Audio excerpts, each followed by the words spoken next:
Hi நண்பா, இந்த ஒரு வீடியோவில் நம்ம என்ன பார்க்க போகிறோம் அப்படின்னா, யாருமே எதிர்பாராத விதமாக தற்பொழுது பிக் பாஸ் டீம் வந்து பார்த்தீங்கன்னா நாளைக்கு மிட் வீக் எவிக்ஷன் இருக்கிறதாக அறிவிச்சிருக்கிறாங்க. ஸோ இதற்கான எபிசோட் வந்து பார்த்தீங்கன்னா நாளைக்கு தான் வரப்போகுது.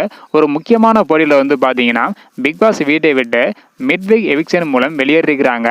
அது யார் அப்படின்றத பார்க்குறதுக்கு முன்னாடி ரயான் டைரக்ட் ஆஃப் நாளை வந்து போயிட்டாங்க. ஸோ இதனை தொடர்ந்து அடுத்ததாக முத்துக்குமரன், சௌந்தர்யா, பவித்ரா மற்றும் விஜய் விஷால் இந்த 4 பேர் தான் இருக்கிறாங்க. இந்த 4 பேரில் ஒருத்தவங்க வந்து பார்த்தீங்கன்னா மிட் வீக் எவிக்ஷன் மூலம் வெளியேறிக்கிறாங்க.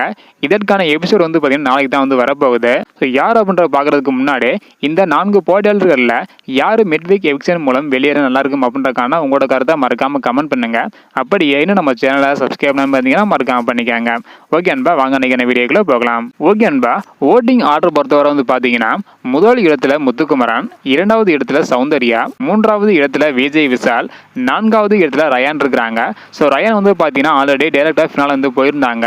ஸோ கடைசி இடமான 5வது இடத்துல பவித்ரா இருக்கிறாங்க. ஸோ பவித்ரா வந்து பார்த்தீங்கன்னா பணப்படி டாஸ்க்ல வென்றிருந்தாங்க. ஸோ இந்த ஒரு நிலையில் தற்பொழுது big boss team mid week eviction வச்சிருக்கிறாங்க. இதில் பவித்ராவை வந்து பார்த்தீங்கன்னா பிக் பாஸ் வீட்டை விட்டு வெளியேற்றிருக்கிறாங்க. ஸோ இதற்கான எபிசோட் வந்து பார்த்தீங்கன்னா நாளைக்கு தான் வரப்போகுது. ஆனால் தற்பொழுது பவித்ரா பிக் பாஸ் வீட்டை விட்டு வெளியேறது உறுதியாக இருக்குது. ஸோ என்னதான் பவித்ரா ஸ்டார்டிங்கில் சரியாக விளையாடலை அப்படின்னாலும் கடைசி நேரத்தில் தன்னோட எஃபெக்டை வந்து பார்த்தீங்கன்னா போட்டிருந்தாங்க. இப்படிப்பட்ட சூழ்நிலையில் தற்பொழுது நேற்று ஜாக்லின் பிக் பாஸ் வீட்டை விட்டு வெளியேறிருந்தாங்க. பவித்ரா பிக் பாஸ் வீட்டை விட்டு வெளியேறிக்கிறாங்க. ஸோ ஃபினாலே வந்து பார்த்தீங்கன்னா எப்போதுமே 3 அல்லது 4 போட்டியாளர்கள் தான் இருப்பாங்க. பவித்ரா வெளியேறினதுக்கு அப்புறம் மொத்தமாக 4 போட்டியாளர்கள் தான் வீட்டுக்குள்ள இருக்கிறாங்க. சோ இன்னொரு எவிக்ஷன் வைக்கிறாங்களா இல்ல அப்படின்றது தெரியல. ஒரு மிட் வீக் எவிக்ஷன் அப்படின்னு சொல்லிட்டு பவித்ராவை வெளியேற்றிருக்காங்க. இன்னொரு எவிக்ஷன் கூட இருக்கு, அதிகமான சான்ஸ் வந்து பாத்தீங்கன்னா இருக்குது.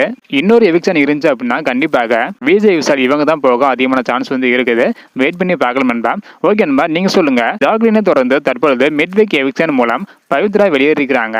இதை பத்தி உங்களோட கருத்து என்ன? இந்த வீடியோ பாக்குற நீங்க பவித்ரா ஃபேனா இருந்தீங்க அப்படின்னா மறக்காம கமெண்ட் பண்ணிட்டு லைக் பண்ணுங்க. இந்த வீடியோ பாத்தீங்கன்னா மறக்காம எல்லாருக்குமே ஷேர் பண்ணுங்க. ஓகே நண்பா, தேங்க்யூ.